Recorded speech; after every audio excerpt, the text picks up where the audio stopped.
Hello friends, good morning. Now today we are going to solve question number 48. ठीक है, पहले आप video को पॉज करके क्वेश्चन पढ़ लेना ताकि आपको क्वेश्चन की इंफॉर्मेशन पता रहे. ठीक है, चलिए क्वेश्चन स्टार्ट करते हैं. रिसिप्ट साइड, पेमेंट साइड, कुछ एडिशनल इंफॉर्मेशन. चलिए पहले एडिशनल इंफॉर्मेशन को देखते हैं, डबल इफेक्ट करते हैं. ठीक है, चलिए देखिए क्या बोल रहा है क्वेश्चन. क्लब के पास 50 मेंबर है, हर मेंबर कितने दे रहा है एनुअली 500. मतलब सिंपल सी बात है, आपकी इनकम कितनी होगी बेटा. आपको आपके क्लब के पास 500 मेंबर है, हर मेंबर आपको कितने रुपए दे रहा है 50 मेंबर है, हर मेंबर आपको कितने रुपए दे रहा है 500 रुपए दे रहा है. तो 500 मल्टीप्लाइड बाय 50 या 50 मल्टीप्लाइड बाय 500 कितने होगा, 25,000 रुपए की इनकम होगी. ठीक है, ध्यान से समझना. Outstanding on 31 March 2019 were 6,000. क्या बोल रहा है कि ईयर एंड पर मतलब कहां पर, यहां पर.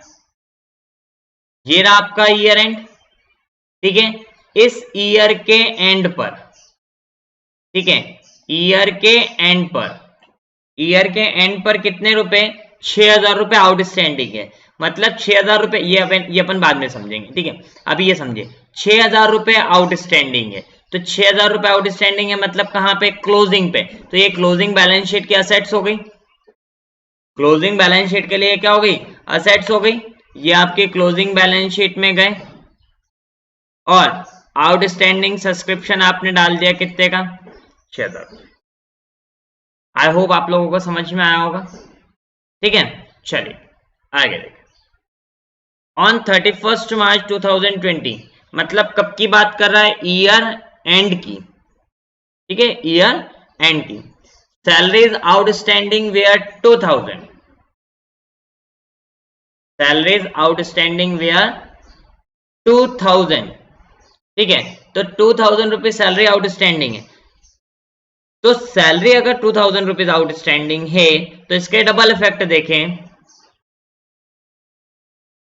एक तो आपकी सैलरी ऐड हो जाएगी. ठीक है, ईयर एंड पर जो आउटस्टैंडिंग है वो आपकी करेंट ईयर के खर्चे हैं. भाई इस साल के एंड पर अगर आपने पेमेंट नहीं करा है तो वो अभी आपका खर्चा तो देना बाकी रह जाएगा. मतलब खर्चा तो है और देना बाकी रह जाएगा, तो आपके लिए लायबिलिटी है.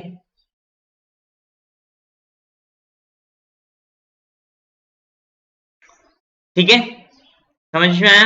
ठीक है, चलिए.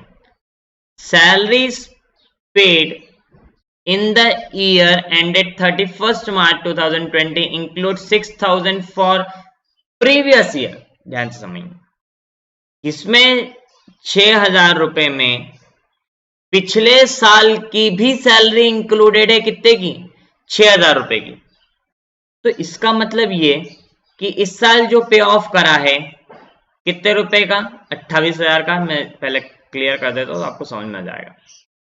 28,000 का यहां से लिखा कि 28,000 का जो पे ऑफ किया है, इसमें 28,000 तो पे कर दी, उसके बाद में भी 2,000 रुपए पे करना बाकी रह गए. तो 2,000 रुपए को मैंने ऐड कर दिया और मेरी लायबिलिटी बता दी. और साथ ही साथ मुझे एक और जानकारी मिल रही है कि इस साल जो मैंने पे करा 28,000 रुपए का, उसमें 6,000 रुपए जो हैं वो पिछले साल के हैं. तो पिछले साल के 6,000 रुपए हैं, तो इस साल का खर्चा नहीं है. वो कब का खर्चा हो गया बेटा, वो पिछले साल का खर्चा हो गया. इसलिए मैंने क्या कर दिया, माइनस कर दिया. पहला इफेक्ट. और दूसरा इफेक्ट, अगर ये पिछले साल आउटस्टैंडिंग होगा तो पिछले साल की बैलेंस शीट में ओपनिंग, पिछले साल की बैलेंस शीट में ओपनिंग बैलेंस शीट में एज अ लायबिलिटी दिख रहा होगा. बात समझ में आई. अगर इस साल पे ऑफ किया है मतलब पिछले साल पे ऑफ नहीं किया. तो पिछले साल अगर आपने पे ऑफ नहीं करा मतलब पिछले साल की आपके लिए क्या है, लायबिलिटी है. ये रही आपकी ओपनिंग बैलेंस शीट, ये रही आपकी आउटस्टैंडिंग सैलरीज कितने की, 6,000 रुपए की. आ रही बात समझ में. चलिए, इसका हो गया सभी का डबल इफेक्ट. देखिए ऑन 1 अप्रैल 2019 मतलब ओपनिंग बैलेंस शीट की बात कर रहा है. तो ओपनिंग बैलेंस शीट में आपके पास बिल्डिंग कितने की है, 2 लाख रुपए की. ये रही आपकी 2 लाख रुपए की बिल्डिंग. ठीक है, 2 लाख रुपए की बिल्डिंग. चलिए 2 लाख रुपए की बिल्डिंग. अगर ये कब कब बता रहा है, ओपनिंग में, मतलब ओपनिंग में मतलब कब? 1 अप्रैल 2019। तो 2 लाख रुपए आपकी ओपनिंग बैलेंस शीट में दिखेंगे। ये रही आपकी ओपनिंग बैलेंस शीट। इस ओपनिंग बैलेंस शीट में आपको 2 लाख रुपए दिख रहे हैं बिल्डिंग के नाम से, ठीक है। और साथ ही साथ देखेंगे तो क्लोजिंग बैलेंस शीट में भी अंदर की साइड आना चाहिए, ठीक है। तो बिल्डिंग, लेकिन यहां पर इसमें ना तो बिल्डिंग पे कोई डेप्रिसिएशन लगाना है और ना तो कोई आपने बिल्डिंग न्यू परचेस करी है और ना तो आपने कोई बिल्डिंग सेल आउट करी है।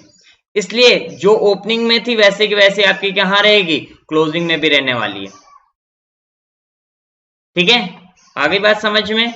जैसे कि वैसे आपकी काय में रहने वाली है? क्लोजिंग में भी रहने वाली है, ठीक है। चलिए आगे देखते हैं। फर्नीचर 20,000 के, फर्नीचर आपके 20,000 के, ये रहे आपके फर्नीचर 20,000 के,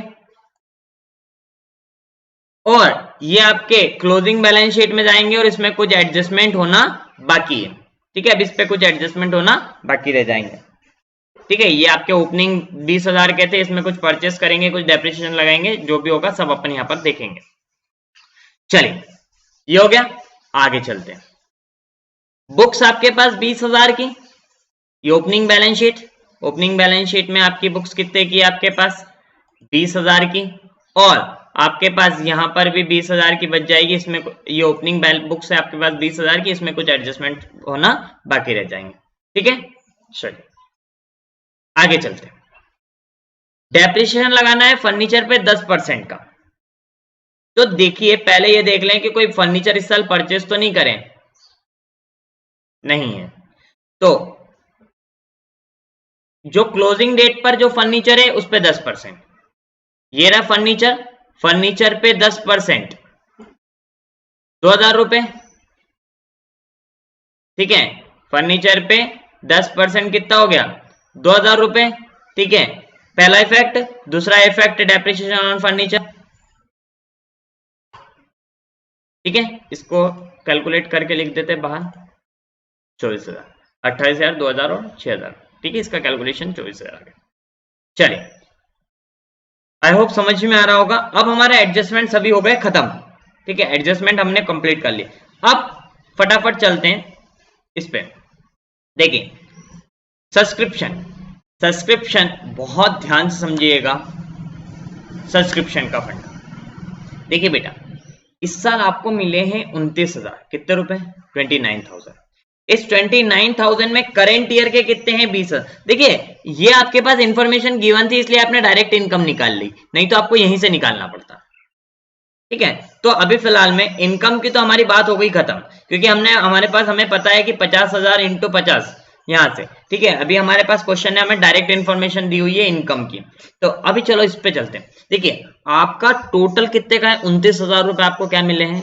टोटल रिसीव हुए हैं 29,000। 29,000 में 20,000 रुपए तो इस साल मिले। अब ये देखो कि आपकी इस साल की इनकम कितने की है सब्सक्रिप्शन की। इस साल की इनकम है 25,000 रुपए की, लेकिन 25,000 में से सिर्फ इस साल के लिए मिले कितने हैं? 20,000। मतलब सर अगर 25,000 की इनकम है और 20,000 मिले हैं, इसका मतलब कि 5,000 रुपए आउटस्टैंडिंग है। बात समझ में आ रही? 5,000 रुपए क्या है? आउटस्टैंडिंग है, ठीक है। तो ये रहे 5,000 रुपए आपके आउटस्टैंडिंग। हमने देखा ये 6,000 रुपए, मैंने आपको बोला था कि ये हम बाद में देखेंगे, ठीक है। 6,000 रुपए आउटस्टैंडिंग है, उसमें से 5,000 रुपए कब के हैं? फॉर करेंट ईयर, ये इस साल की इनकम थी। बात समझ में आ रही? आगे पिछले साल के आपको 5,000 रुपए मिले। पहले ये देखो पिछले साल आपके आउटस्टैंडिंग कितने थे? ये आपकी ओपनिंग बैलेंस शीट, ये आपके आउटस्टैंडिंग सब्सक्रिप्शन अपन ने लिखना भूल गए क्योंकि यहां पर ऑलरेडी गिवन है। सब्सक्रिप्शन आउटस्टैंडिंग ऑन 31 मार्च 2019 वे 6,000। पिछले साल 6,000 रुपए आउटस्टैंडिंग है, मतलब ये आपकी बैलेंस शीट में दिखेंगे ओपनिंग। अब देखिए ये 6,000 रुपए आपके पास जो है ओपनिंग है, मतलब 6,000 रुपए आपको मिलना थे पिछले साल के, लेकिन बेटा मिले कितने हैं? 5,000। मतलब 1,000 रुपए जो हैं वो अभी भी मिलना बाकी हैं। कब के? पिछले साल के।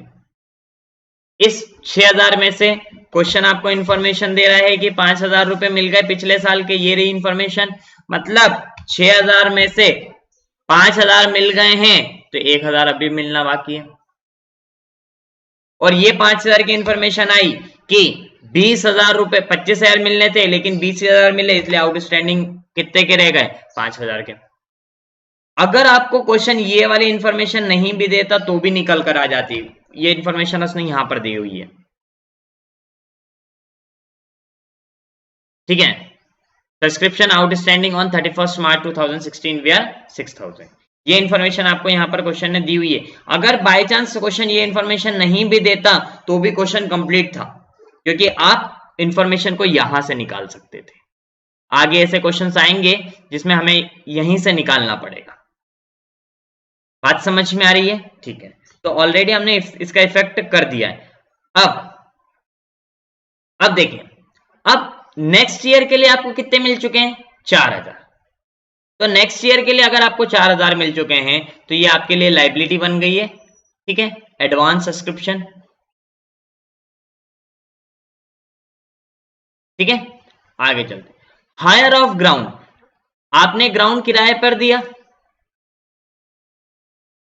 14,000, सरप्लस कुछ आपने एंटरटेनमेंट करवाया, उससे आपको कमाई हुई 8,000 रुपए की इनकम। ओल्ड न्यूज़पेपर सेल करे 2,000 रुपए के, ये भी आपकी इनकम। सैलरीज आपने 28,000 रुपए दी है, ऑलरेडी हमने कर चुके हैं इसका एडजस्टमेंट। जनरल सामान्य प्रकार के खर्चे हुए आपके 6,000 रुपए के। आगे इलेक्ट्रिसिटी चार्जेस है 4,000 का। उसके बाद में क्या है? बुक्स आपके पास 10,000। आपने देखी बेटा, आपके पास जो बुक्स थी उसमें आपने और परचेस करी 10,000 की। बैलेंस शीट पे चले, आपके पास ऑलरेडी बुक्स कितने की थी? 20,000 की। अब आपने कितने की परचेस करी है? 10,000 की आपने और परचेस कर लिया। मतलब टोटल आपके पास बुक्स कितने की हो गई? 30,000 की आपके पास बुक्स हो गई, ठीक है। आगे न्यूज़पेपर वालों को आपने पेमेंट किया 8,000 रुपए का, सामान्य प्रकार के आपके खर्चे 8,000। उसके बाद में ये वाला जो ओपनिंग बैलेंस है, ये ओपनिंग बैलेंस शीट का है, closing balance closing balance sheet का। मतलब आपके यहाँ साल के शुरुआत में 7,000 रुपए थे, ओपनिंग बैलेंस शीट पे चले। कैश या बैंक हमें पता नहीं है, इसलिए कैश ऑब्लिक बैंक या फिर कैश एंड बैंक लिख दो, कुछ भी लिख सकते हैं। 7,000 रुपए, ठीक है। और क्लोजिंग में आपके पास कितना पैसा है? 4,000 रुपए। तो ये आपकी क्लोजिंग पे आए 4,000, ठीक है। अब ओपनिंग कैपिटल निकाल लो, इधर का टोटल करेंगे तो कितना आ रहा है टोटल आपका? 2,53,000। इसमें से आप अगर इस 2,53,000 में से आप क्या करेंगे? 6,000 रुपए माइनस करेंगे तो आपका एज ए बैलेंसिंग फिगर के तौर पर कितना आना है? 2,47,000। अब 2,47,000 को आपने यहां पर ओपनिंग कैपिटल फंड लिखा। अब इसमें आप सरप्लस या डेफिसिट ऐड करो, तो सरप्लस या डेफिसिट निकाल लेते हैं। इधर का टोटल करेंगे तो आपका इधर का टोटल कितने का आ रहा है? 49,000 रुपीज का। उसमें से आप ये माइनस करेंगे तो आपके पास क्या बच रहा है? सरप्लस बच रहा है कितने का? 5,000 रुपए का। इधर का टोटल भी आपका सेम आ जाएगा। ये 5,000 रुपए आप कहाँ ले जाएंगे? कैपिटल फंड में ऐड करेंगे, तो आपका कैपिटल फंड कितने का हो जाएगा? 5,52,000 रुपए का, ठीक है। बैलेंस शीट का जो है टोटल सेम हो जाएगा, ठीक है। आई होप क्वेश्चन समझ में आ गया होगा। क्वेश्चन कोई ज्यादा डिफिकल्ट नहीं है ये वाला, ठीक है। क्वेश्चन ने आपको सभी इंफॉर्मेशन गिवन दे हैं, ठीक है। Okay, thank you.